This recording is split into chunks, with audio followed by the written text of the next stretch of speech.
soy el delegado de la ONG Jóvenes en Desarrollo aquí en la Comunidad Valenciana. Nuestra ONG lleva muchos años ya trabajando, apostando sobre todo por la educación como herramienta de promoción en los países en vías de desarrollo. Trabajamos normalmente en tres líneas: la sensibilización en vías de desarrollo, el voluntariado y los proyectos en países en el extranjero. Dentro del proyecto de voluntariado, hace 3 años comenzamos con una experiencia que llamamos los campos de trabajo. Tiene lugar en estancias en verano muy cortitas, tanto en Tánger como en Ceuta. Fruto de esos campos de trabajo de Ceuta es el contacto con la asociación ELIN, de la que ahora Sami nos va a hablar un poquito más. También fruto de ese voluntariado y de la formación para el voluntariado y de recuperar la experiencia de aquellos que han participado tanto en campos de trabajo como en estancias de corta o de más larga duración, surgen los grupos locales de voluntarios. Gracias al grupo local de voluntarios de aquí de la ciudad de Valencia, de gente que ha participado en esas experiencias o que se ha formado para participar, aunque al final no se haya podido concretar su participación en una experiencia en concreto, pues continúan reuniéndose y moviendo las otras 2 dimensiones, de educación para el desarrollo y de sensibilización.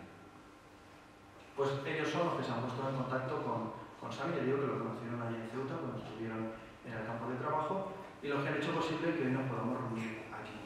Bueno, ellos y también este Colegio Mayor Rector Present, que nos presta esta instalación y que nos está acogiendo, como veis, tan fantásticamente. Muchas gracias a todos por acompañarnos y por participar en este encuentro. Espero que podamos disfrutar de Sami. Sami viene de Camerún, ahora mismo está estudiando Relaciones Internacionales, está en Córdoba. Ya nos contará a lo mejor, que no sé durante cuánto tiempo está en Córdoba, pero ahí está ahora estudiando. Y él es todo un activista por la defensa de los derechos humanos, especialmente dada su experiencia y todo lo que él ha vivido en el ámbito de las migraciones. Es miembro de la asociación ELIN, de allí en Ceuta, y desde que está aquí en España pues está aprovechando para dar charlas, conferencias y formación como la que vamos a tener hoy nosotros. Os invito a que lo aprovechéis, que participéis y también que luego pues, podamos hacer alguna pregunta y hacer que su experiencia se acerque un poco más también a nuestras inquietudes. Nada, empezamos con la intervención de Sani y una vez termine pues daremos paso también a si hay alguna pregunta o alguna intervención para compartir entre todas y todos. Así que nada, Sani.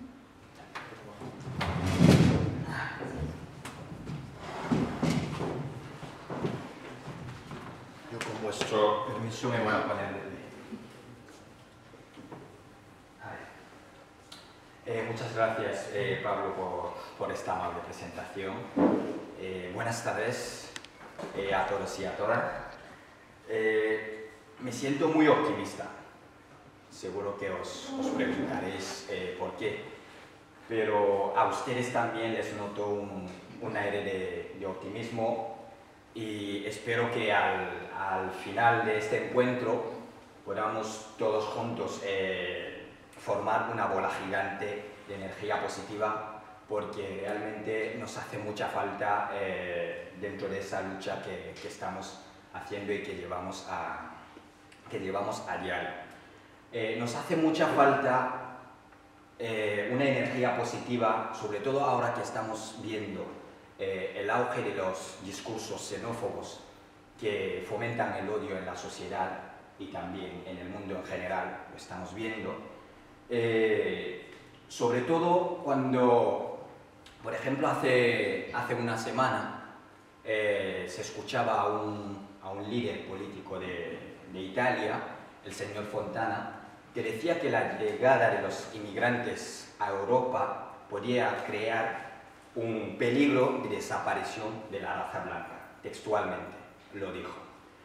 O cuando se escucha al recientemente elegido el canciller austriaco en su discurso de investidura, que decía que a la policía que está en la frontera les tenían que proporcionar armas de fuego para poder defender, así dijo, para poder defender, hacer uso de esas armas para poder impedir así la llegada de los inmigrantes a Europa. Entonces, escuchando todos esos discursos, el peligro de esos discursos es que se dan en lugares públicos y hay mucha gente que escucha y así estamos viendo cómo está la sociedad, no solo en Europa, sino en todo el mundo, con el auge de actos de odio como estamos viendo. Mi optimismo se debe a esto, a este tipo de espacio, de ver que todavía nos quedan este tipo de espacio donde podemos reunirnos, donde podemos compartir la gente que pensamos de una manera diferente, la gente que pensamos que se puede hacer una sociedad totalmente diferente, una sociedad donde los derechos fundamentales de las personas estén por encima de cualquier cosa. Por lo tanto, eso es mi optimismo.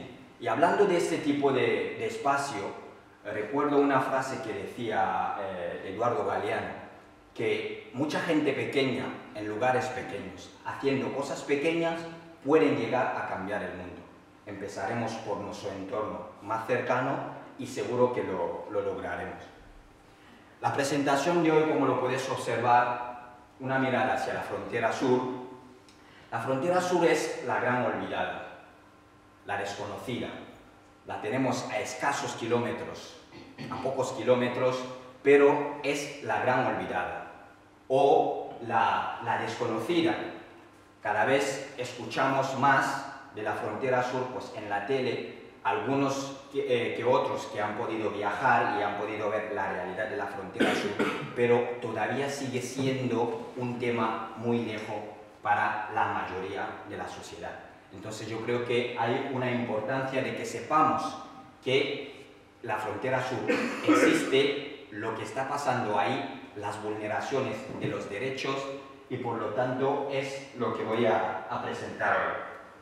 Y como no se puede hablar de la frontera sur sin hablar de Ceuta o de Melilla, al igual que no se puede hablar de esas dos ciudades sin hablar de sus respectivas vallas, o sin hablar de lo que es el cementerio del Mediterráneo, lo que se ha convertido ahora en el Mediterráneo. Como decía antes, hoy me voy a enfocar más sobre Ceuta, que junto con Melilla son ciudades estratégicas, que cuando tenemos que hablar de la inmigración en España y en Europa en general, tenemos que hablar de esas dos ciudades. Ceuta, con sus casi 85.000 habitantes, distribuido entre cristianos, musulmanes, judíos y también los hindús. Lo que pasa es que en Ceuta hay una multiculturalidad, están todas esas culturas, pero lo que le falta a Ceuta a veces es la interculturalidad, y eso es algo muy importante. Y aparte de todo eso, a esa ciudad también se le añade el fenómeno de la inmigración, que por la mayoría viene de África, que está por debajo del Sahara, o que también viene del norte de África. Pero no solo eso, esta ciudad convive con un monstruo, como podemos observar. Esa es una fotografía panorámica de la valla de Ceuta. Pero esa es la valla actual, y muchas veces nos hacemos preguntas como, esa valla, ¿cómo llegó? Porque seguramente no nos hemos hecho la pregunta de cómo llegó la valla a Ceuta. Y eso es una pregunta que nos tenemos que hacer de vez en cuando para entender un poco el fenómeno de la inmigración. Eso es con lo que convive la gente de Ceuta. Cuando se construyó la valla, tanto de Ceuta como de Melilla, lo que alegaron fue para impedir la inmigración ilegal, lo he puesto ahí entre comillas porque es una palabra que no me gusta para nada, y para impedir también el contrabando ahí en la frontera. Pero el tema del contrabando, por ejemplo, el contrabando comercial, del que muchas veces se suele hablar, es que en Ceuta, como Marruecos no reconoce a Ceuta como territorio español, Marruecos reconoce a Ceuta como un territorio ocupado. Por lo tanto, Marruecos no acepta que haya una aduana legal ahí en la frontera de Ceuta. Entonces lo que hacen tanto la autoridad española como la autoridad marroquí es mirar hacia el otro lado mientras pasan mercancías, como luego veremos. Así las mujeres, que se llaman porteadoras, pasan mercancías a diario y cada vuelta que van a llevar y a traer las mercancías les pagan 3 euros. Esas mujeres hacen ese tipo de trabajo para poder sacar adelante sus familias. Esos son, digamos, los fenómenos que podemos encontrar en la ciudad de Ceuta. Aquí tenemos, en el año 90, la primera llegada de los inmigrantes a Ceuta. Cuando los inmigrantes empezaron a llegar, evidentemente no estaba construido el CETI actual de Ceuta, entonces se asentaban en las murallas reales. Para los que han ido a Ceuta saben dónde está situado la muralla real. Y podéis observar el trato que se les daba a los inmigrantes que llegaban en la ciudad de Ceuta, en unas condiciones infrahumanas. Pero a partir del año 95 es cuando realmente se empieza a pensar la idea de poner una valla entre Marruecos y Ceuta. Pues primero pusieron una valla de 2,5 metros, como lo podemos observar, pero la cuestión que yo me hago muchas veces es, si en el año 95 es cuando se puso la primera valla, seguro que los que estamos aquí hemos escuchado un comentario alguna vez que nos han dicho, oye, es que si se quita la valla nos va a invadir África, todos los africanos nos van a invadir. Seguro que lo habremos escuchado. Entonces mi pregunta es, antes del año 95, ¿existía o no África? Para esa gente que piensan que el día a día de los africanos es solo pensar en venir en Europa. En África tenemos también otra realidad, que no es solo pensar en venir en Europa. Yo creo que también es importante subrayar eso para que la gente sepa que nuestra realidad y nuestro día a día no es solo pensar en venir a Europa, de todos los africanos. Y no solo eso, cuando hablamos de invasión, yo diría incluso que la invasión se hizo al revés. En aquella conferencia de Berlín en 1884, si no me equivoco, cuando se sentaron las potencias europeas, se fueron, en este caso sí que fue una invasión, llegaron a África, a esos territorios donde se sentaron entre ellos y dividieron como si fuera un trozo de tarta. Esta parte para ti, esta para mí. Y así hicieron. Y eso sí que yo lo puedo llamar una invasión, no de lo que nos están contando. Y claro, el objetivo sigue siendo lo mismo, frenar a los sin papeles. Lo sigo poniendo entre comillas porque van saliendo palabras así que no me gusta, pero como así es como lo dicen, pues lo vamos a poner. Del 95 al 2000 es cuando entonces el gobierno de Ceuta desplaza el asentamiento que está en el ángulo y lo llevan al Palancán. ¿Por qué? Decían que el asentamiento que había, porque el sitio del ángulo está en el centro de la ciudad. Entonces, como daba mala imagen a la ciudad, había que desplazar a estos inmigrantes que estaban en pleno centro de la ciudad, en condiciones infrahumanas, para que los turistas que llegaban en la ciudad no pudieran ver todas esas cosas. Entonces, llevaron a los inmigrantes a la otra punta de la ciudad, en el Calambralo. Y como podéis observar, este campamento estuvo desde el 95 al 2000, en condiciones, como lo decía antes, infrahumanas. Luego, a partir del 99, es cuando la Unión Europea, en su política de control de fronteras exteriores, entonces empiezan ya a financiar, digamos, la elevación de la valla. La valla pasa de 2,5 metros a 3 metros, como podemos observar con la financiación de la Unión Europea. Pero a esta valla se empieza ya a ponerle más mecanismos de controles, como podemos observar, sensores de ruidos y todo tipo de mecanismos para poder impedir la llegada de los inmigrantes en las puertas de Europa. Y hablando de los sensores de ruido, tengo una anécdota, porque cuando yo estaba en el Monte Gurugú intentando pasar, muchas veces lo que nos dábamos cuenta es que cuando nos acercábamos de la valla, saltaban la alarma. Entonces nos dimos cuenta que sí había algún sensor donde sea que detectaba la presencia humana. Entonces lo que hacíamos era esperar un día de viento para poder, porque los días de viento la Guardia Civil desactivaba los sensores porque saltaban cada 2 por 3, entonces lo desactivaba. A partir de ese momento nosotros intentábamos entrar. Le ponen más, como podéis observar, que sea de día o de noche, la valla tiene mecanismos de última generación para poder controlar esa frontera.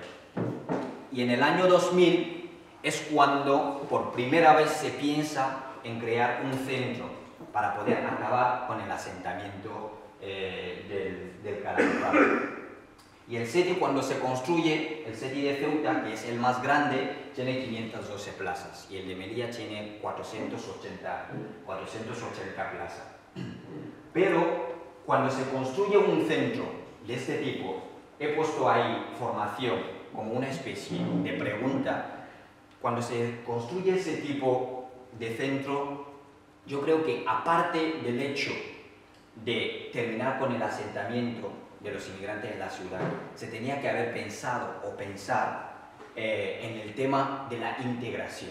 El tema de la integración, el tema de aprender el idioma, porque realmente la mayoría de los que llegamos no sabemos hablar el idioma, venimos de una cultura totalmente diferente, y si de verdad una sociedad acepta acoger, yo creo que la mejor forma de hacerlo para evitar luego lo que vemos como la formación de guetos, etcétera, o un barrio para inmigrantes, es integrar a esas personas. La integración se hace mediante formación, etcétera.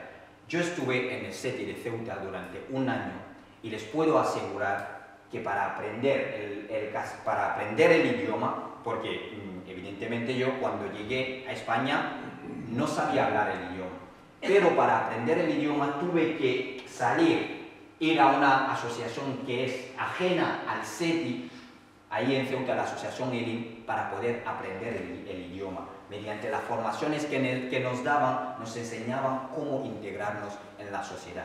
Y es la mejor forma, porque una persona que llega a una sociedad totalmente diferente, si consigue tener una buena integración, también puede ser una riqueza para esta sociedad.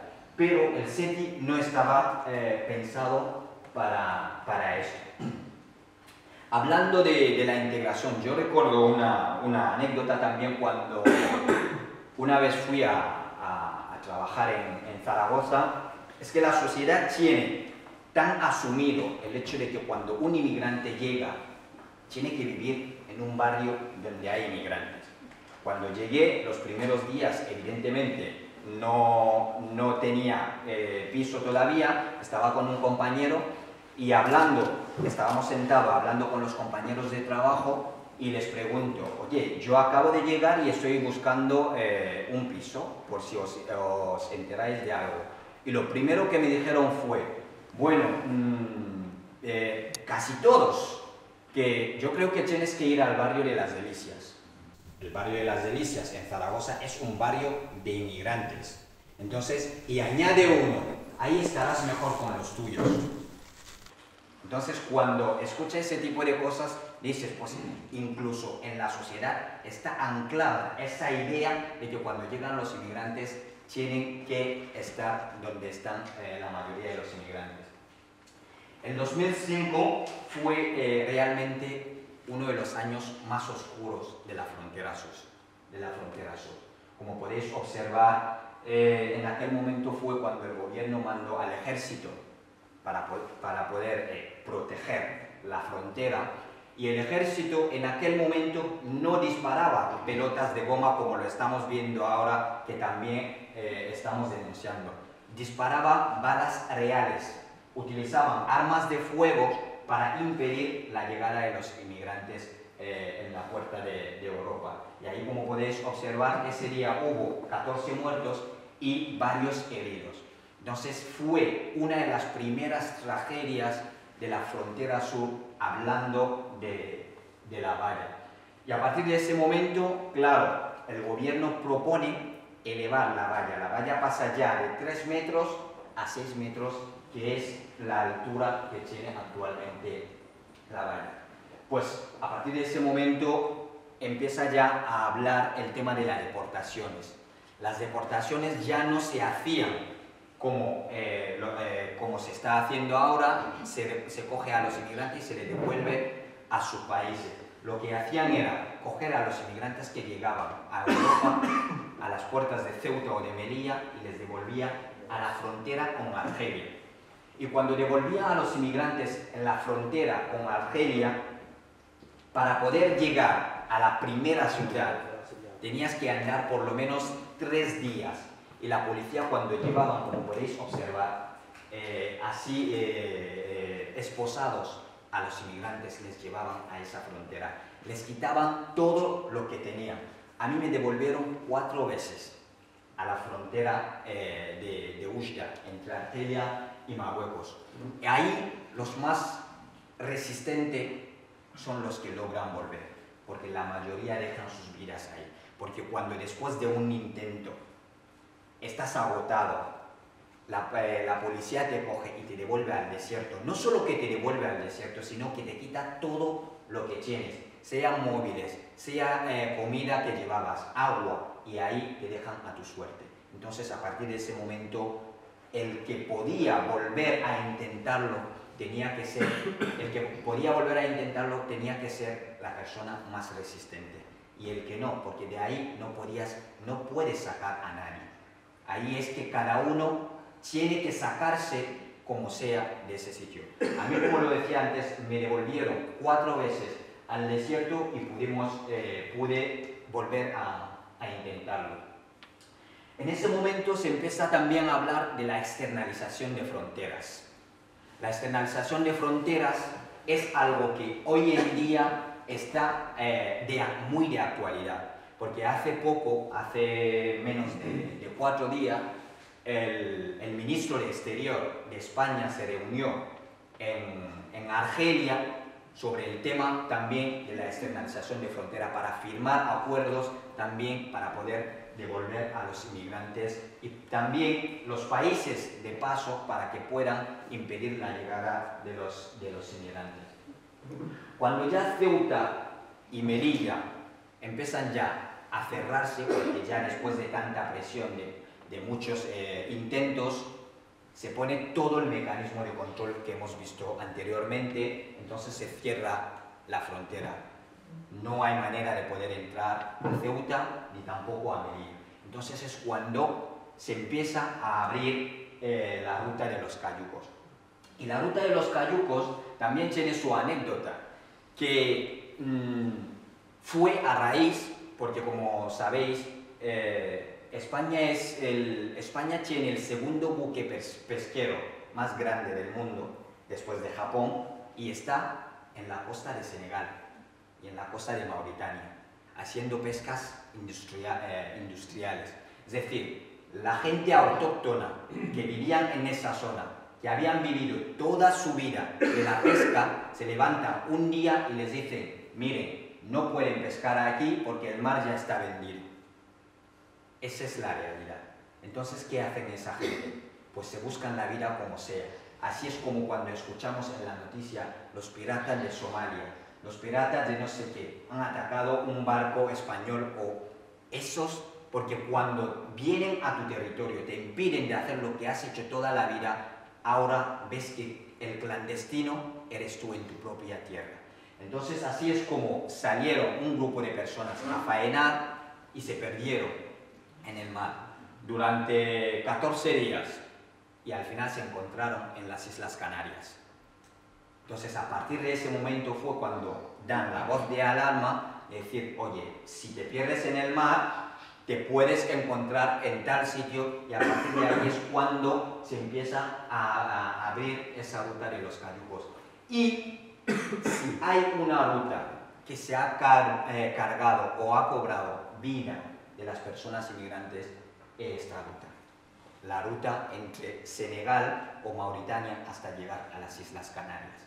Ha habido mucha gente que dejaron sus vidas ahí. Yo recuerdo un día que quedamos en Sevilla para jugar al fútbol y había un chico entre nosotros que en los vestuarios, cuando se estaba cambiando, tenía una herida muy grande, una cicatriz muy grande aquí. Entonces, hablando con él, le preguntaba, oye, ¿qué te ha pasado ahí? Entonces me contó que vino así, que había tanta gente en la embarcación que a él le tocó sentarse al lado del motor. Dice, yo notaba como me quemaba la piel, pero no había manera de moverme de tanta gente que había en la embarcación. Y dice que cuando les rescató Salvamento Marítimo, dice que se quedó tanto el pantalón como una parte de su carne en el motor. Entonces, cuando te cuentan ese tipo de cosas, realmente es cuando te das cuenta de que la frontera sur, si alguien pasa, sea por donde sea, hasta llegar aquí, es un fruto del milagro. Y el Plan África, cuando después de todo eso externalizan la frontera, pero en el programa de externalización de fronteras hay varios puntos, y uno de los puntos es el Plan África. El Plan África es algo que podemos considerar, entre comillas, como el Plan Marshall. Cuando el gobierno de España pensó el Plan África, era, entre comillas, para ayuda al desarrollo, como siempre lo dicen. Pero ¿qué pasa? Que la ayuda que decían de cooperación al desarrollo era solo una simple excusa para ir a África y poder firmar contratos para poder impedir a los inmigrantes la llegada hacia Europa. Se firman contratos con los países de destino, es decir, desde tu país ya no puedes salir.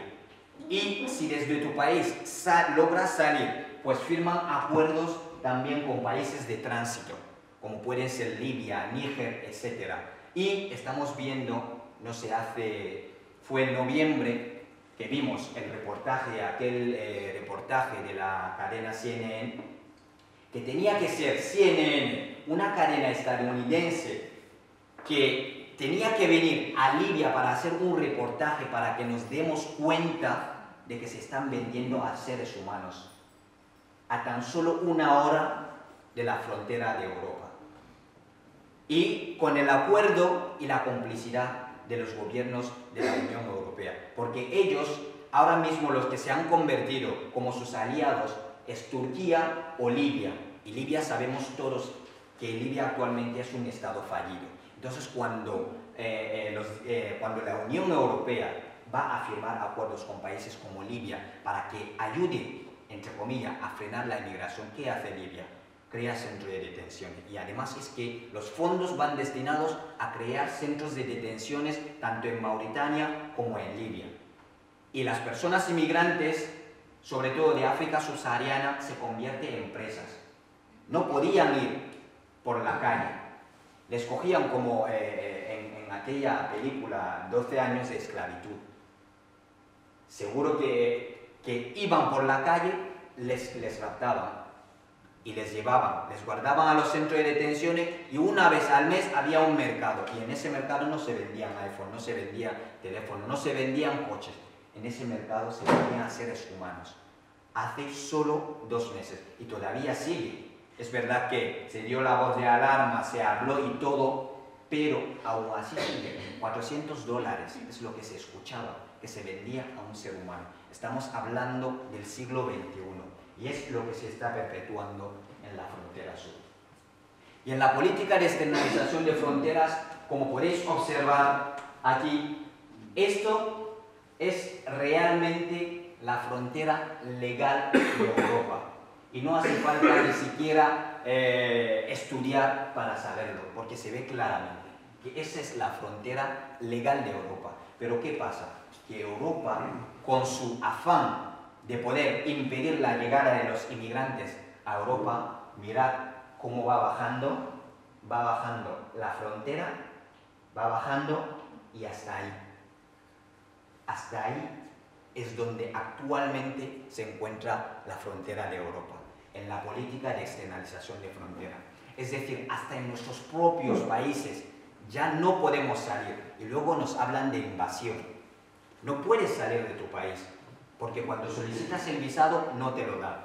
Y cuando decides salir, todos esos países que separan África son países donde hay pequeños centros de detenciones, donde ya no pueden ni siquiera franquear. A partir de ahí es donde Europa deja actualmente sus fronteras. Pero todavía están en ese afán de la política de externalización de fronteras, que esa frontera seguirá bajando. Por lo tanto, hay que seguir diciendo que hay una parte de la población que pensamos que las cosas se están haciendo mal y normalmente hay que arreglar esto. Pero no solo el hecho de controlar la frontera desde África. Cuando atraviesas todo eso, logras salir de tu país, logras pasar los centros de detenciones que están en tu propio continente y llegas a las puertas de Europa, te das cuenta de otra realidad. Y esa realidad es esta, los sistemas de vigilancias que podemos observar. Ese es el sistema de vigilancia del Estado español. Y como podemos observar, España se gasta 300 millones de euros, es en un informe de la empresa Indra, que es la empresa que se encarga del mantenimiento y de la instalación del CIBE en la frontera. Y el CIBE está a lo largo del mar Mediterráneo, controlando. Pero no solo el CIBE, tenemos también el Frontex, otro tipo de frontera. Ya has atravesado todo, llegas a la puerta de Europa, tienes el CIBE por un lado y el Frontex por el otro lado. Y como podéis observar, actúa hasta las Islas Canarias, con el afán de proteger la frontera. Y yo muchas veces me hago la pregunta de saber si de verdad, teniendo todo ese sistema de vigilancia, ¿cómo nos podemos explicar que la gente siga muriendo en el mar? Esa es una pregunta que siempre me hago, porque esos sistemas, si realmente estuvieran ahí para proteger a la gente, no podía haber tanta gente que muere en el mar Mediterráneo. Y a veces llego incluso a pensar que el hecho de dejar morir también puede ser parte de la política disuasoria de la Unión Europea. Yo me atrevo a decir eso, porque no nos podemos explicar todo el drama que estamos viendo en el Mediterráneo. Y cuando llegas a Europa, atravesas todo y llegas a Europa y te encuentras con eso, la Directiva de la Vergüenza, aprobada en el Parlamento Europeo por todos los países, para hacer una política común de repatriación de los inmigrantes que se encuentran en el territorio europeo. Antes de la entrada en vigor de esta directiva, antes de la entrada en vigor, solo se podía estar en los CIES en España 40 días. Y cuando ya entró en vigor, España lo puso a 60 días, que es el máximo de tiempo actualmente que se podía estar. Pero ojo, incluso al principio eran 18 meses, luego lo bajaron a 6 meses. Y incluso en Europa hay países donde los inmigrantes pasan más de 60 días en esos centros de detención. Pero lo más llamativo en esa directiva es que incluso a los menores de edad se le podía detener y devolverles a sus países. Y les puedo asegurar que esos centros, los CIES, son centros donde se vulneran los derechos más básicos de la persona, como puede ser el derecho a la libre circulación, recogido incluso en el artículo 13 de la Declaración Universal de los Derechos Humanos.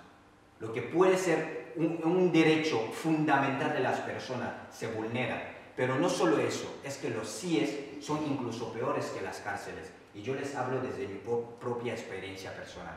Yo estuve en el CIE de Tarifa Estuve los 60 días máximo que se puede estar. Una continua tortura psicológica por parte de la policía. A diario. Es que la manera en la que te llevan a un CIE te hacen sentir, te deshumanizan completamente. A mí fue la primera vez en mi vida que me esposaban. La primera vez. ¿Y por qué? Porque llegué a Europa. Eso era el motivo. Que me esposaban. Te esposan los pies, las manos. Nos metían, porque yo después de un año en Ceuta es cuando nos mandaban al CIE. Después de un año en Ceuta te esposan los pies y la mano. Te meten en una furgoneta. Y la furgoneta viaja en el garaje del ferry. Mientras los policías salen y suben donde están los viajeros. Nos cierran dentro de la furgoneta. Y hacemos la travesía tumbados, atados, como si fuéramos ganados, hasta llegar a Algeciras. Y cuando llegamos a Algeciras, de Algeciras a Tarifa también hay un tramo. Así, hasta que lleguemos al CIE de Tarifa. Y cuando llegamos al CIE, abren y nos meten cada uno. Yo, en mi celda éramos 10 personas. Estábamos 10 personas en la celda. Nos quitaban todos lo que teníamos. Es que era hasta para coger algo en tu maleta, tenías que llamar a un policía y si está de buen humor, te dice, vale, vamos y coge lo que tienes que coger y vuelve a cerrar la maleta y te mete en una reja. El patio del CIE de Tarifa, para los que han tenido la posibilidad de ir, el patio es como donde se meten a los leones en un circo, entre rejas. Cuando nos meten dentro, cierran. Y el CIE de Tarifa está en pleno medio del mar. Está en una isla que se llama Isla Paloma. En Tarifa, para los que han ido ahí, saben cómo corre el aire en Tarifa. Cuando corría el aire es cuando nos sacaban al patio. Y cuando todo estaba tranquilo y queríamos estar tranquilo en la celda es cuando nos echan fuera. Y cuando un policía, porque están continuamente haciendo provocaciones para que por lo menos le des un motivo para que te puedan devolver a tu país, continuamente. Teníamos 5 minutos para lucharnos. Cuando pasan los... Además es que te estás luchando ahí, tienes a un policía ahí con su arma.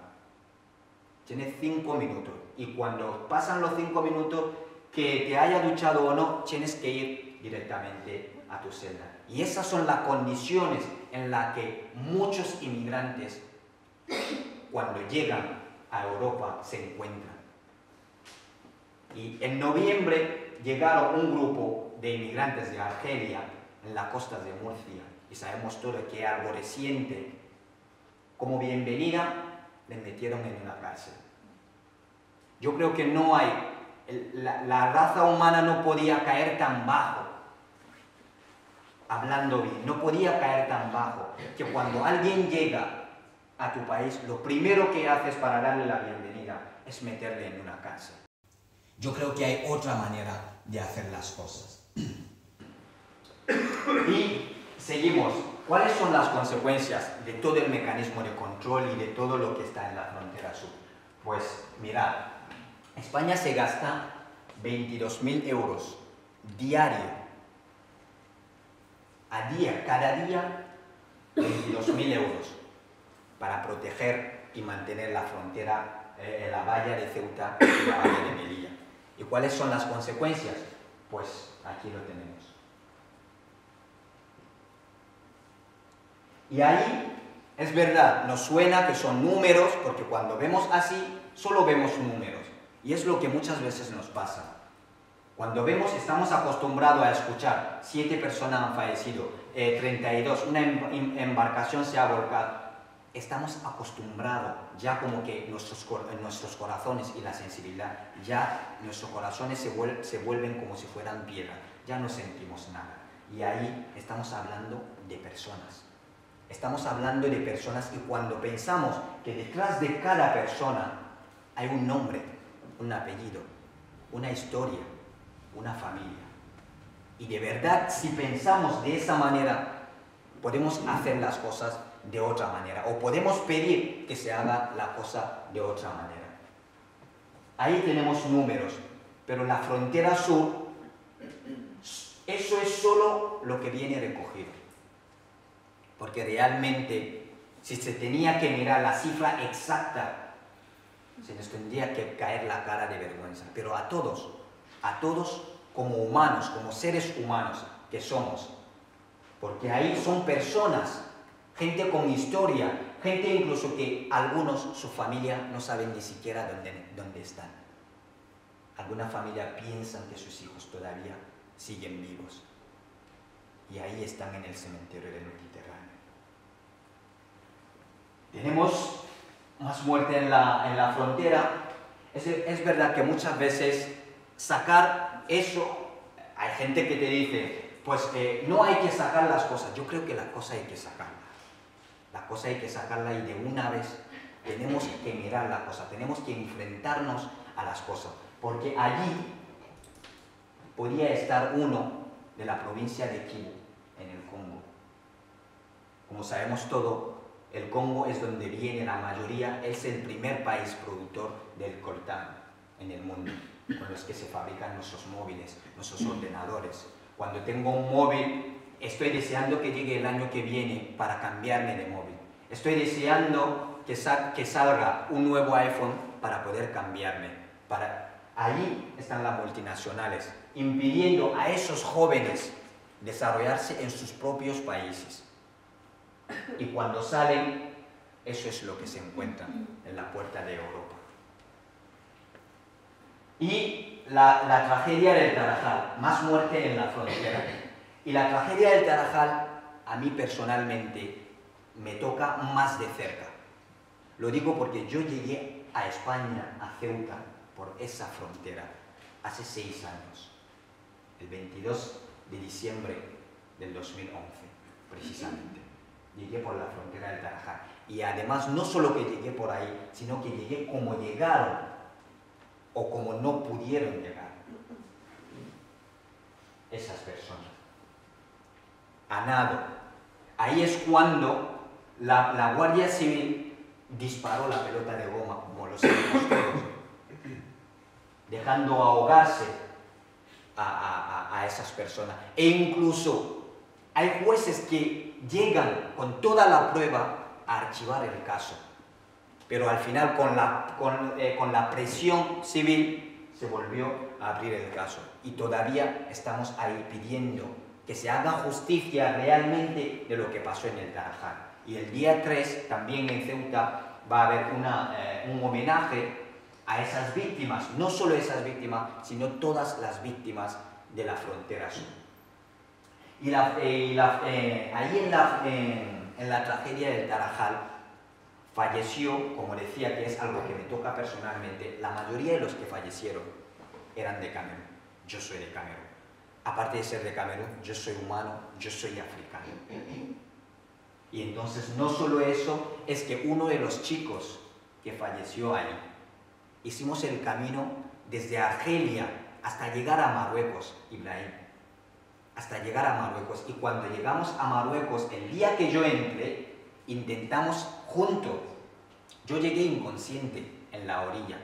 La ola del mar fue la que me echó hasta que llegó la Guardia Civil para llevarme al hospital. Pero ellos, Ibrahim y los demás, cuando llegaron conmigo, les devolvieron por la puerta pequeña de la valla, la famosa devoluciones en caliente, que sigue existiendo todavía en la frontera sur. Les devolvieron. Él volvió a intentar, por lo menos 3 veces. Yo todavía estaba en Ceuta, no pudo entrar, hasta que se desanimó y se fue a Tánger, a vivir ahora y a ver cómo podía hacer para volver incluso a su país. Hasta que ese 6 de febrero me dijeron, vamos a volver a intentarlo. Lo intenté y ahí es donde dejó su vida.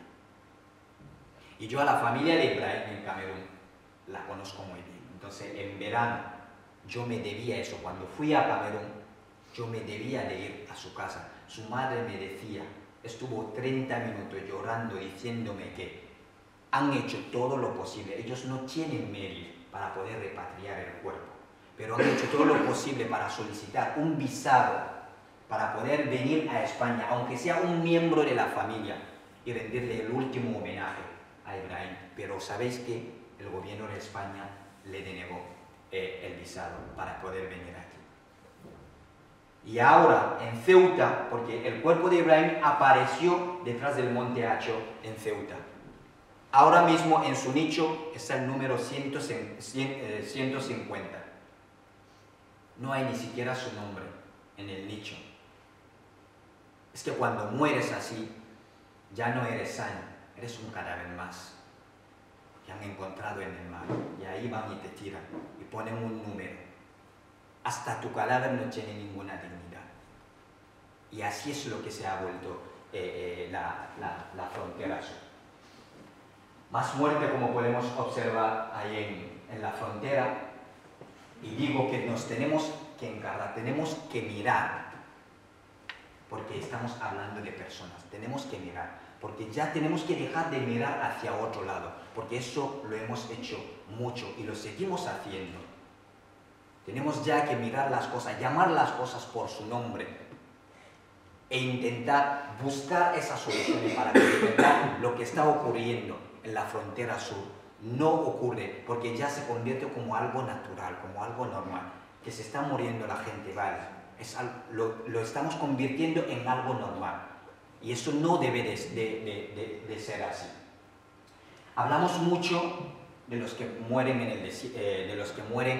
el mar, de los que mueren en la valla, pero en el desierto, como ahí no hay registro, los que hemos pasado por el desierto, los que hemos hecho, de los que hemos hecho el camino desde África subsahariana, atravesar el desierto hasta llegar aquí, sabemos perfectamente lo que encontramos en el desierto.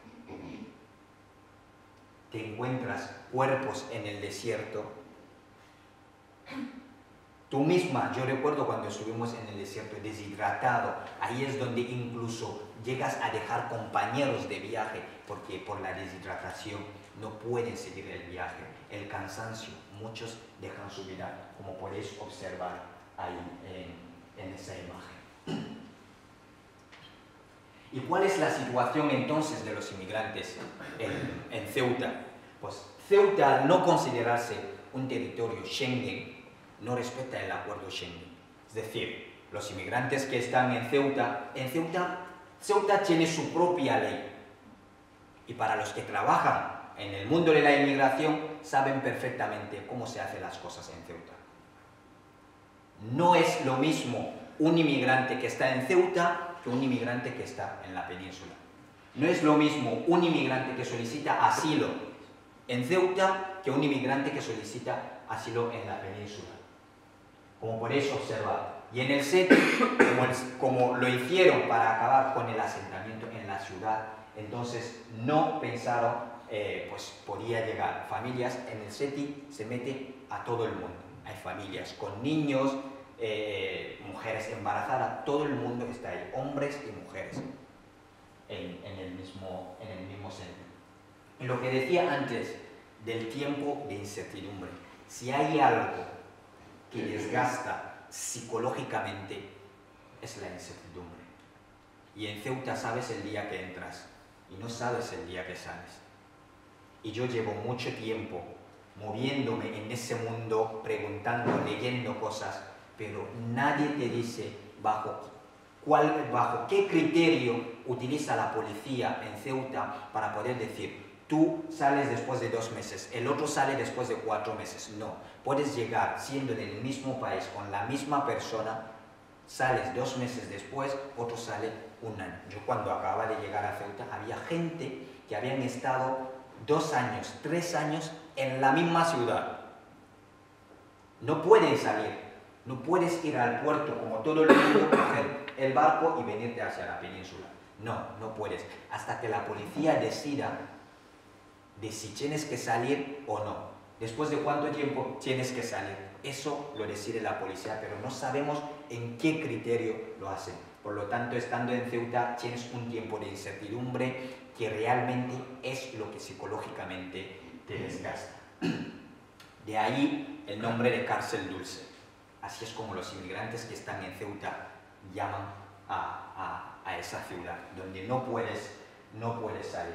Y el asilo, cuando se solicita el asilo en Ceuta, normalmente en la península, para los que solicitan el asilo, llega un momento, en la península te puedes mover en todo el territorio español cuando solicitas el asilo, pero en Ceuta cuando solicitas el asilo no puedes ni siquiera salir de la ciudad.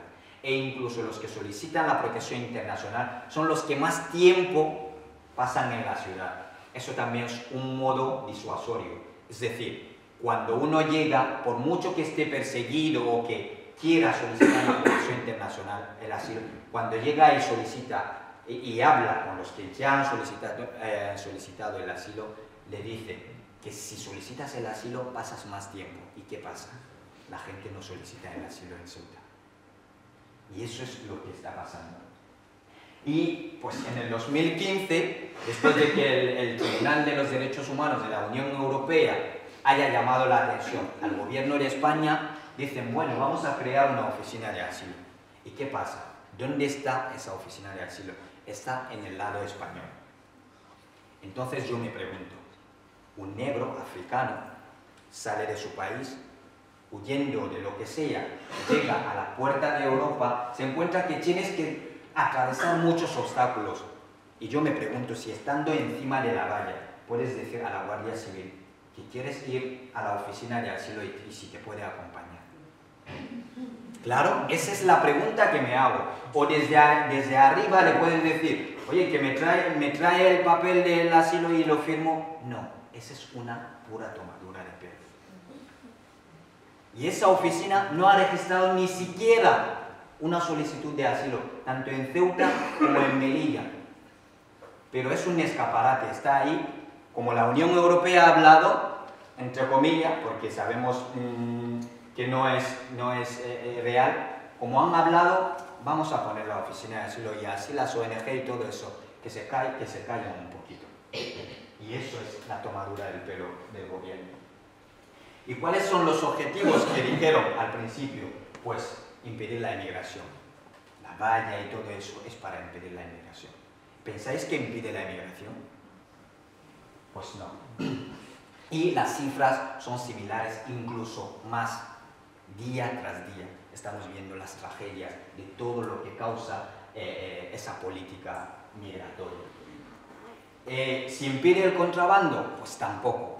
Porque allí también estamos viendo cómo las porteadoras están muriendo porque ahí hay una doble moral. Por una parte, no voy a poner una aduana ahí porque no considero Ceuta como un territorio español y a España tampoco le interesa. Entonces dejan pasar la mercancía de una manera en la que muchas veces esas mujeres que veis llevando bultos en la espalda, hay avalanchas y esas mujeres mueren en esa frontera. ¿Y por qué emigrar? Muchas veces esas son las causas que se suele hablar, pues pobreza, guerra, miseria y todo. Eso es un cliché. Yo os digo que realmente las causas de la emigración no son esas, ninguna de esas. ¿Y cuáles son las causas y por qué migran los africanos? Pues esto. Esto es la desgracia del continente africano. Y permitidme hablar así. Es la desgracia del continente africano. Lo que debería de ser algo tan importante, algo tan positivo para los africanos, se convierte en la mayor tragedia. Lo que debía de ser África, uno de los continentes más ricos en términos de recursos, se convierte en una pesadilla para los africanos. Cualquier parte de África donde escucháis que hay una guerra, hay un conflicto, hay lo que sea, hay todo eso. Hablamos mucho de cuando se trata de hablar de la inmigración, vamos directamente a las consecuencias. Las causas como que no nos importan. Las causas de la inmigración no nos importan. Hablamos siempre de las consecuencias. ¿Por qué vienen? Pues que se queden allí y nadie intenta profundizar para saber realmente qué es lo que está pasando en el continente africano. Es que a los jóvenes africanos, yo os digo que nadie hace todo lo que hacemos para venir aquí por gusto. Primero es de valiente hacerlo.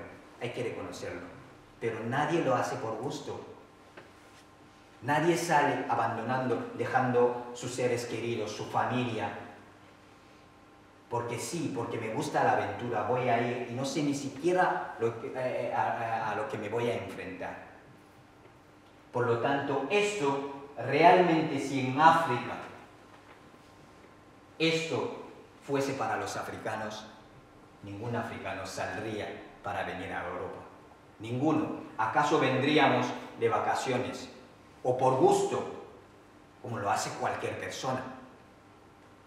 Y eso es, entonces, llega un momento en el que tenemos que dejar ya de mirar todo eso, porque esto es lo que crea la pobreza, lo que crea la guerra, la miseria, la persecución política. Todo es a base de eso. Por lo tanto, hay que mirar la raíz del problema, no las causas superficiales o las consecuencias. Y claro, de ahí la frontera, ¿qué protegemos? ¿O qué se quiere proteger desde Europa? Pues el estado de bienestar. ¿Pensáis que hay un estado de bienestar que está por encima de la vida humana? No hay. Desde tu sofá, cuando te bombardean los titulares, asalto en la valla de Melilla, invasión, y dices, uy, que se queden ahí, que no vengan, no quiero saber nada. Y es lo que pasa, porque hay algo que se quiere proteger. Y yo no creo que esa cosa que se quiere proteger desde Europa esté por encima de la vida de miles y miles de jóvenes africanos que están dejando su vida en el Mediterráneo. ¿Otra frontera es posible? Yo digo que sí, y lo he dicho siempre. Y los motivos los vamos a ver provocando una segunda descolonización, dejando a los pueblos que se desarrollen sin el intervencionismo paternalista y salvaje de Europa, de Occidente en general. Porque eso es lo que está pasando. Cuando vienen esos acuerdos de cooperación al desarrollo en África, para los que venimos de África sabemos que si estás acostumbrado a sembrar maíz, te van a decir en un aire muy de yo estoy aquí, aquí tienes que sembrar trigo. Deja de sembrar maíz, tienes que sembrar trigo. Y entonces lo que pide África de una vez es que les deje, que se haga una descolonización real, auténtica. Y si os digo ahora que en África hay 14 países que utilizan una moneda que se llama franco de las colonias francesas de África, sí, siglo XXI. Franco de las colonias francesas de África. Y esa moneda está sujeta a condiciones que firmó el general de Gaulle, en el que cada país tenía que dar a las arcas públicas de Francia el 50% de su PIB anual. Y todavía está ese acuerdo que estamos luchando los jóvenes africanos para que esa cosa cambie. Porque si yo tengo la mano en tu economía, no te puedes desarrollar.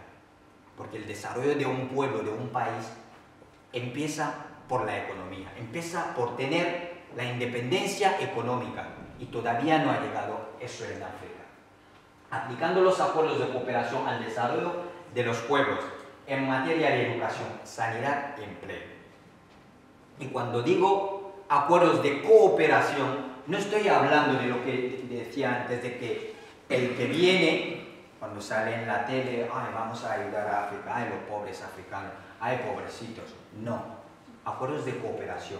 Eso quiere decir que cuando vienes, que yo tengo algo en mi casa, lo voy a decir de una manera metafórica, cuando llegas a mi casa y quieres lo que tengo, yo te doy algo a cambio y así es como se hace una cooperación. Pero es que eso en el matrimonio entre África y Occidente no ha habido eso nunca.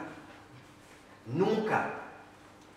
Por eso veis a los africanos en las puertas de Europa. Si de verdad hubiese una cooperación, porque nos necesitamos mutuamente, eso está más que claro, pero llega un momento en el que viene a acoger incluso es el que pone el precio. Pagamos en franco, que es una moneda de Francia, Es decir, pongo el precio, además es que vuestra moneda la fabrico ahí. Nuestras monedas se fabrican en Francia, es decir, Francia dice, pues hay que mandarle a esos 150 millones de africanos tal número de dinero, de francos.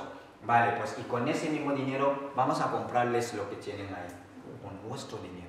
Es lo que está pasando en África. Posibilitando las vías legales y seguras para poder viajar. Eso también es un tema muy importante. Porque los africanos nos damos cuenta de que el pasaporte que llevamos condiciona nuestro futuro. Con nuestro pasaporte no podemos ir a ningún lado, ningún país nos facilita los visados. Yo una vez tuve que hacer un trabajo de clase que tenía que mirar las posibilidades que daban los diferentes pasaportes en el mundo. Es que cuando pinché sobre África, estoy hablando del continente, estaba todo en negro, nunca mejor dicho. De verdad. Y entonces te das cuenta de que si vienes de África, no tienes ninguna oportunidad. Las embajadas de los países europeos no nos facilitan los visados, por mucho que tengas dinero para venir, porque hay gente que llega a pagar 3.000 euros, 4.000 euros para meterse debajo de un coche en Ceuta y en Melilla o debajo de un camión, seguro que lo hemos visto en la noticia, para poder cruzar la frontera. Y con esos 4.000 euros, cualquiera de los que estamos aquí, se pega el viaje a cualquier parte del mundo, durmiendo en hoteles de lujo. ¿Por qué? Porque tienen un pasaporte diferente a lo que teníamos los africanos. Y esa es la realidad en el mundo en el que estamos viviendo. Yo recuerdo el verano antes de irme a Camerún, digo, voy a solicitar el visado para que mi hermano viniese aquí a pasar unas 2 semanas y después, como he previsto mi viaje, y viajamos junto a Camerún. Vale, solicito el visado y todo lo que me piden los documentos, mi hermano está trabajando, es periodista, está trabajando en Camerún, tiene su vida estable, tiene su familia, tiene todo su trabajo, tiene todo como para decir, yo voy a ver a mi hermano y vuelvo. Cuando después de presentar todos los documentos y todo el dinero que nos gastamos, llega a la embajada y la embajada de España le dice, no, no te vamos a dar el visado. ¿Y cuál es el motivo? Pero es que si te vas a quedar ahí. Es lo que le alegra a mi hermano. Que si te vas a España, te vas a quedar ahí. Alguien que tiene su trabajo, que tiene todo ahí y lo ha demostrado, no le dieron el visado a mi hermano, no pudo venir. ¿Y qué pasa? En el mismo momento hablamos con unos amigos que querían ir a Camerún, unos amigos de Córdoba que querían ir a Camerún, y decimos, vale, pues vamos a solicitar el visado. Yo decía, no, estamos fuera del plazo, va a tardarnos. No, lo vamos a intentar. Solicitamos el visado, y además es que el visado para ir a Camerún, ¿cuánto vale? 90 euros. Solicitan el visado, uno se encarga de llevar los pasaportes a Madrid, en la embajada de Camerún, solicitan el visado el lunes, y el miércoles ya les están llamando para darles el visado para ir a Camerún. Se le caía la cara de vergüenza. Porque esa es la injusticia de la que los africanos... Porque es que cuando llegamos, es solo cuando saben que existimos, cuando llegamos a la puerta de Europa. Pero detrás, en nuestros países, tenemos realidades que de verdad queremos que la gente sepa y a ver un poco si la gente va a seguir con esos mitos y van a seguir con esos prejuicios que se suele decir sobre los inmigrantes. Respetando siempre los derechos humanos por encima de cualquier cosa. Si hay algo hoy en día que se pisa, de hecho se le llama papel mojado, a veces. Si hay algo que hoy en día se pisa más en este mundo, son los derechos humanos. Y a veces te preguntan, ¿y por qué se fueron esos países tan hipócritas a firmar? Porque todos ratificaron la Declaración Universal de los Derechos Humanos. Pero a la hora de aplicar, ninguno de los países, porque los intereses ahora están por encima de los derechos humanos. Por lo tanto, hay que poner los derechos humanos por encima de cualquier cosa, estableciendo las leyes de extranjería que buscan la integración, no la persecución, porque la actual ley de inmigración para los que hacen papeleos día a día, que tienen que ir a la oficina de extranjería, ir y venir, saben perfectamente lo que está pasando. Hace un rato estaba hablando con Segundo, me estaba explicando un caso, y es la prueba real de lo que está pasando en esta sociedad. Las leyes de extranjería no están para la integración de los inmigrantes, no están para ayudar a esas personas que llegan, que puedan integrarse en la sociedad. Está para perseguir. Una ley represiva en todos los sentidos. Es lo que tenemos ahora, la actual ley de inmigración. Pero no solo en España, en casi todos los países occidentales, que se llaman países desarrollados. Y aquí, pues, unas cuantas viñetas que he elegido. Aquí pone, en este viaje nos vamos a enfrentar a uno de los peores peligros. Y le pregunta uno en la embarcación, ¿el qué? La hipotermia, la deshidratación, los tiburones. Dice, peor, la incomprensión. Y es verdad. Cuando llegamos aquí, si hay algo que nos desconcerta, es la incomprensión. Tú estás en Camerún, ves cuando los occidentales llegan, pues tienes una alegría, les abres la puerta, la acogida. Es la esencia de África, la acogida. Y cuando llegamos nos damos cuenta de que es totalmente diferente. Te cruzas con alguien en la calle, la persona te pone una mirada que dices, pues no me siento bienvenida aquí. Y no solo eso, para los que navegan en las redes sociales. Yo es que a veces cuando veo algunos comentarios en las redes sociales, digo, es que ¿cómo hemos podido llegar hasta eso? ¿Cómo hemos podido llegar? Y aquí, esta es la que más me gusta, porque se sacó justo en lo de la tragedia del Tarajal, cuando decía el ministro de Interior, el Jorge Fernández Díaz, que los inmigrantes, mientras estaban nadando, tiraban piedra a la Guardia Civil.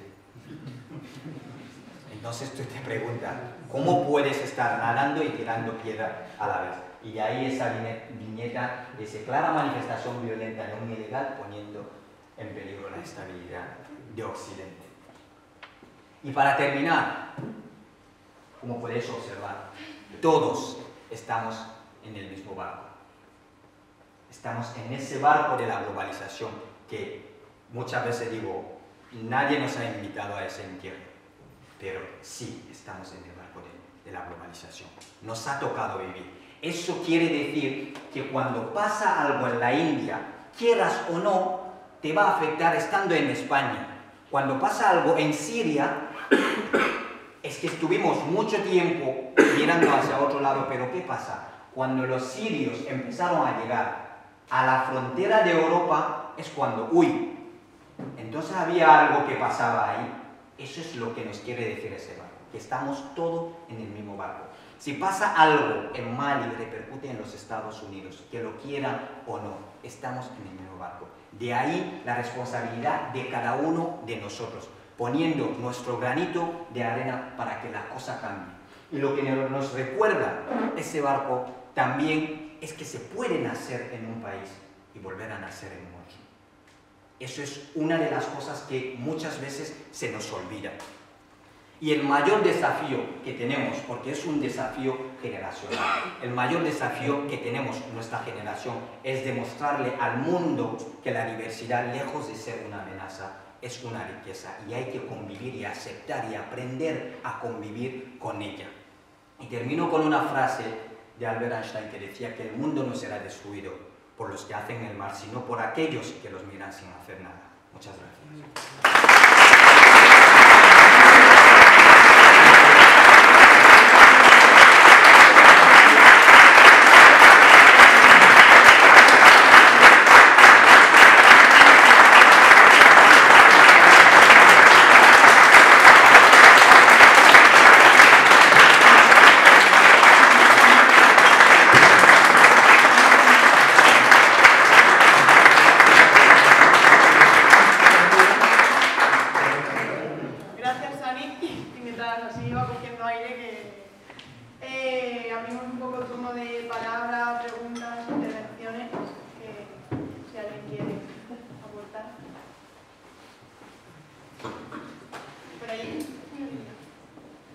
quería darte las gracias por tu charla, que ha sido, bueno, creo que brillante.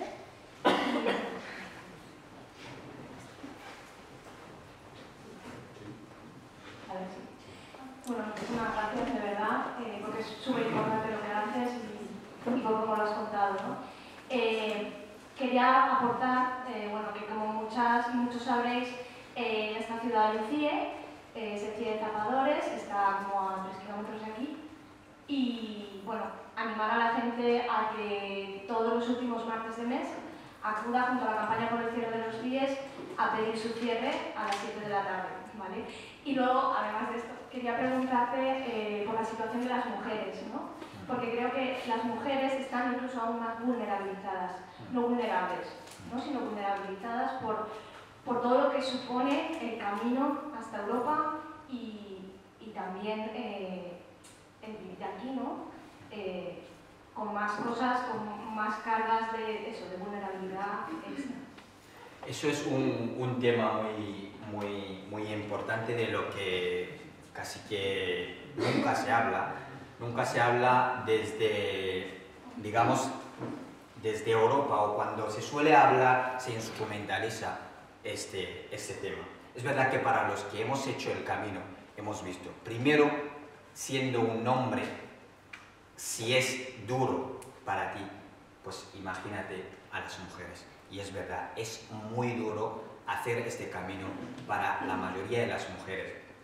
Pero en el caso de las mujeres de algunos, digamos, algunas nacionalidades, como Marruecos tiene acuerdos así de, digamos, de libre circulación con algunos países, entonces en el desierto, por ejemplo, es difícil encontrar una mujer, porque normalmente hacen el viaje, se paga un vuelo hasta llegar a las puertas de Europa, porque como lo decía antes, hay gente que se puede pagar el viaje, entonces llegan a Marruecos, y a partir de Marruecos es donde realmente empieza el sufrimiento para algunas de esas mujeres. Porque ¿qué pasa? Que muchas veces incluso se les utiliza como una moneda de cambio. Y entonces, de ahí también la necesidad de cuando, cada vez que se habla, que se intenta también visualizar esa parte. Es verdad que eso también depende de cada comunidad, porque la vida que llevamos en los bosques va por comunidad. Es verdad que todos somos africanos, pero está la comunidad pues, de los de Camerún, de los de Senegal, y dependiendo de cada comunidad hay una forma, algunos hacen lo que se llama una sobreprotección de esas mujeres, y lo que muchas veces llega incluso a ser peor. Es verdad que la sobreprotegen, pues pensando que si le puede pasar cualquier cosa, pero muchas veces como que la materializan. Es decir, ella ya no puede tomar una decisión por sí misma, porque tiene miedo de que si sale le puede pasar algo, y ahí donde está recibiendo órdenes, por lo tanto no va a salir de ahí. Pero aparte de eso, también hay comunidades incluso que cuando llegan las mujeres, los que tienen dinero pagan para que esas mujeres puedan entrar a Ceuta o a Melilla lo más rápido posible. O las embarcaciones les meten, seguramente que lo hemos visto en la tele, que llegan la mujer embarazada, que llegan las mujeres en embarcaciones, algunos pagan para que esas mujeres puedan salir cuanto antes en esas embarcaciones, porque estando en Marruecos, incluso la propia policía marroquí llegan a violar a esas mujeres. Entonces, muchas veces para evitar ese tipo de cosas. E incluso hay, en la misma comunidad de inmigrantes, incluso hay gente que llega a abusar de esas mujeres. Y son cosas que hay que decirlo. Pero por el gran riesgo que tienen las mujeres ahí es de encontrarse con la policía marroquí. Cuando ya se encuentran con la policía marroquí es cuando empieza su calvario. Y es verdad, entonces por eso muchas veces como que se agiliza su salida para poder llegar aquí. Sea metida debajo de un coche o lo que sea, porque es que no hay otra vía que te puedan facilitar la entrada. Sami, muchas gracias por tu experiencia y tus sentimientos que nos has contado y sobre todo porque nos das fuerza también para seguir en ello. Yo quería desarrollar un poco lo que has dicho de tu experiencia en el CIE de Tarifa. Aquello ocurrió hace 5 o 6 años. Yo esta mañana he pasado la mañana en el CIE de Valencia y aquello sigue ocurriendo igual o peor aquí en el CIE de Valencia. Están encerrados por la noche para hacer sus necesidades, tienen que hacerlas en una bolsa de plástico o en una botella porque no pueden ir al lavabo. Y esa indefensión, la experiencia esta mañana de un chico que llegó con 16 años y ahora con 24 tienen que devolverlo a Senegal, cuando él su vida la ha hecho aquí y ya no conoce ahí a nadie. Pero así es el CIE, ¿no? Entonces yo quería un poco, como ha dicho antes Celia, de decir, la frontera nos queda un poco lejos de aquí de Valencia, no estamos en Ceuta ni en Melilla, pero es que sí el CIE de Zapadores lo tenemos aquí al lado. Que otra frontera. Entonces, como has dicho antes, cosas pequeñas en nuestro entorno. Es decir, a mí no me gusta hablar del CIE, porque algunos lo confunden con el CETI. Yo lo identifico como un campo de concentración. Sí que lo es. Y realmente es un campo de concentración. Y nos tiene que llamar un poco la conciencia que en el siglo XXI, al lado de nuestra casa, existan campos de concentración. Muchas gracias. Muy buenas. Aprovechando toda la experiencia que tienes, ya lo he oído ya. Quería preguntarte, bueno, primero quería hacer también propaganda.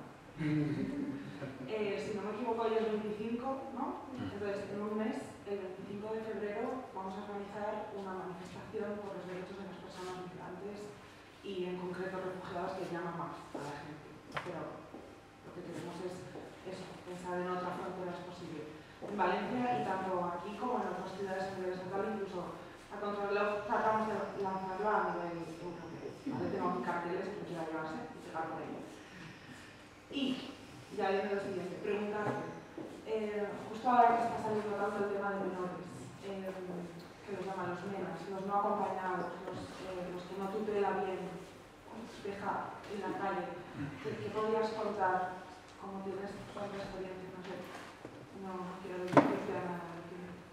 Es un tema también a tener en cuenta. Es verdad que pues, últimamente se está hablando mucho por la actuación que está teniendo el delegado del gobierno de la ciudad de Melilla con esos jóvenes que llegan a la ciudad de Melilla. Una de las cosas que se puede ver como algo que no es importante es que muchas veces cuando llegan incluso esos menores que declaran que son menores, no les aceptan en los centros de menores. Entonces les llevan a un CETI. Entonces eso también es un tema que psicológicamente para esos niños les afecta mucho. Pero una vez que estén también en el centro, el tema de los menores, aquí hay mucha hipocresía y hay que decirlo. A esos menores no se les tratan como menores. Porque realmente si a un menor le tratas como lo que es, puedes llegar a comprender, porque son niños que muchas veces son niños que han estado en la calle, vienen de familia desestructurada, de Marruecos, y entonces cuando llegan y de repente ven todo que ya le están tratando como mayores, incluso poniéndoles castigo, y a nivel del centro incluso ha habido casos de abusos por parte de los educadores, tanto en Ceuta como en Melilla. Son casos que muchas veces hemos denunciado, incluso desde la asociación EDIN, y casos concretos de menores que cuentan lo que pasa en esos centros. Entonces yo creo que tiene que haber más que inspecciones por parte de las autoridades, que sabemos que es como predicar en el desierto, tiene que haber más controles de inspección en esos centros para ver realmente cómo viven o cómo malviven esos niños, porque son niños al final y al cabo, y se les trata como niños que son, seguramente que puedes entender lo que les pasa. Porque yo recuerdo cuando iba a Ceuta, muchas veces íbamos al encuentro de los niños de la calle.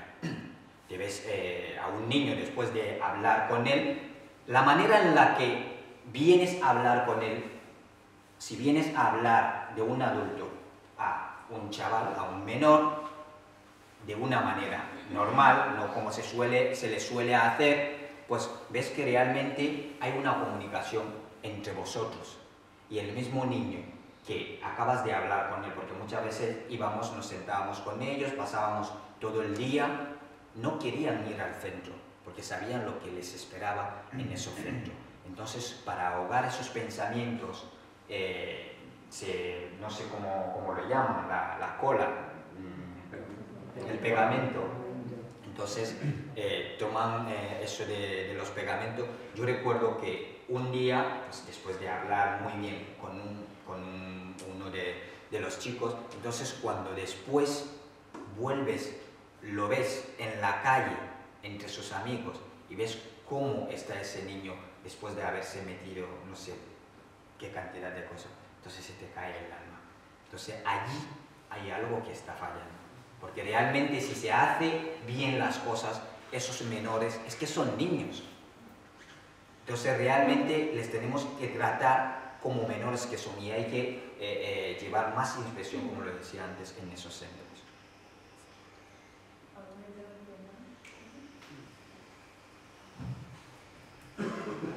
Buenas tardes a todos y a todas.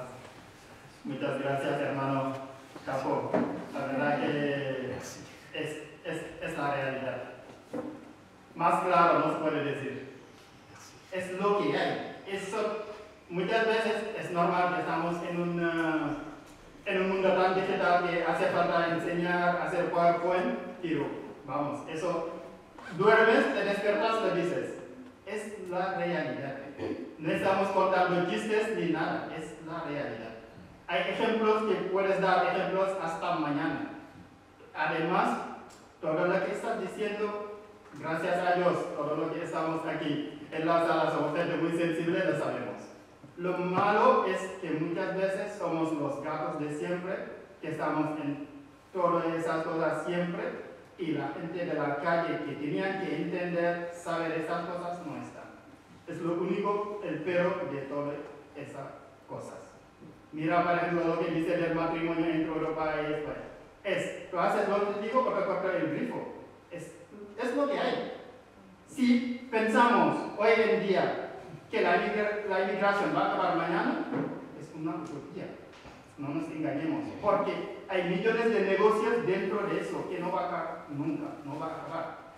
Mira el caso de los ACP, que tú sabes muy bien, en 2008, que era la Unión Europea y la Unión Africana en Lisboa. Sarkozy como presidente. ¿Qué quería? Lo mismo de siempre, desde la colonización hasta la independencia hasta hoy en día. ¿Y quién dijo no? La Unión Africana, de Cora Blaival. Y no hay manera de castigar Senegal, como era, que también es Dakar. Hoy en día, ¿dónde está Dakar? En América Latina. ¿Y cómo lo llaman Dakar? Y son un montón de ejemplos que podemos dar. Las guerras no van a acabar nunca.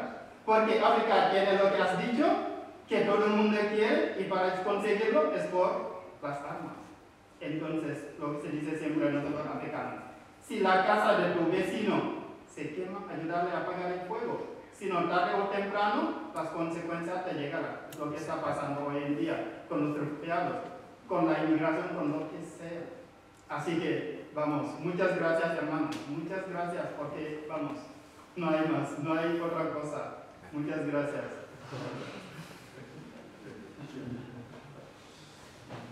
Bueno, pues si no hay más preguntas, intervenciones, vamos concluyendo. Daros las gracias de parte del equipo de voluntarios de Jóvenes y Desarrollo por haber venido, dar las gracias a Sani por venir y por sus palabras, una vez más al Colegio Mayor Rector Beset, y bueno, pues que de aquí salgamos con ese optimismo del que nos hablaba Sani al empezar, que esa utopía sea no como el horizonte, ¿no? La que nos ayude a caminar y a seguir peleando, porque al fin y al cabo estamos aquí porque creemos en esto. Y nada, mucho ánimo a todas y a todos en la lucha y a donde estemos. Muchas gracias por venir.